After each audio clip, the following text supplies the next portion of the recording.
మాజీ మంత్రి కొడాలి నాని ఎక్కడా? వైసీపీ నేత కొడాలి నానిని కోల్కతాలో పోలీసులు అదుపులోకి తీసుకున్నారనే వార్తలు ప్రచారంలోకి వచ్చాయి. ఇప్పటికే లుకౌట్ నోటీసులు జారీ కావడంతో కోల్కతా విమానాశ్రయంలో కొడాలి నానిని అదుపులోకి తీసుకున్నట్టు ప్రచారం సాగింది. వీటిపైన అటు పోలీసులు వర్గాలు, ఇటు కొడాలి నాని స్పష్టత ఇచ్చారు.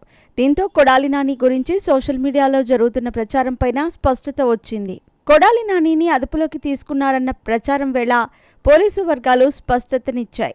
కొడాలి నాని కోల్కతాలో అరెస్టు చేశామన్న ప్రచారంలో నిజం లేదని పోలీసు వర్గాలు తేల్చి చెప్పాయి. అదేవిధంగా కొడాలి నాని పైన జరుగుతున్న ప్రచారం వేళ ఆయన సన్నిహితులు స్పందించారు. కొడాలి నాని హైదరాబాద్లోనే ఉన్నారని, అసలు కొడాలి నానికి పాస్పోర్ట్ కూడా లేదని చెప్పుకొచ్చారు. దీంతో కొడాలి నాని పైన వస్తున్న ప్రచారంపై క్లారిటీ ఇచ్చింది. కాగా పోలీసులు కొడాలి నాని పైన పలు కేసులు నమోదు చేశారు. వైసీపీ హయాంలో కొడాలి నాని అక్రమాలకు పాల్పడ్డారనే ఫిర్యాదులు ఉన్నాయి. కూటమి అధికారంలోకి వచ్చిన తర్వాత కొడాలి నాని పైన కేసులు నమోదయ్యాయి. కొడాలి నాని న్యాయస్థానాలను ఆశ్రయించారు. ఆ తర్వాత అనారోగ్య సమస్యలతో కొడాలి నాని ఆసుపత్రిలో చేరారు. ముంబైలోని ఆసుపత్రిలో నానికి బైపాస్ సర్జరీ చేశారు.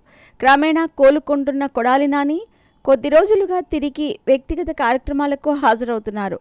కొద్ది రోజుల క్రితం ఒక వివాహ వేడుకలో నాని హాజరైన ఫోటోలు వైరల్ అయ్యాయి. అదే సమయంలో కొడాలి నాని పైన లుకౌట్ నోటీసులు జారీ అయ్యాయి. ఇక ప్రస్తుతం ఆపరేషన్ తర్వాత విశ్రాంతిలో ఉన్న నాని పైన జరుగుతున్న ప్రచారంపైన అధికారికంగా స్పష్టత వచ్చింది. నాని మరికొంతకాలం విశ్రాంతి తీసుకోవాలని వైద్యులు సూచన చేసినట్టు ఆయన కుటుంబ సభ్యులు వెల్లడించారు.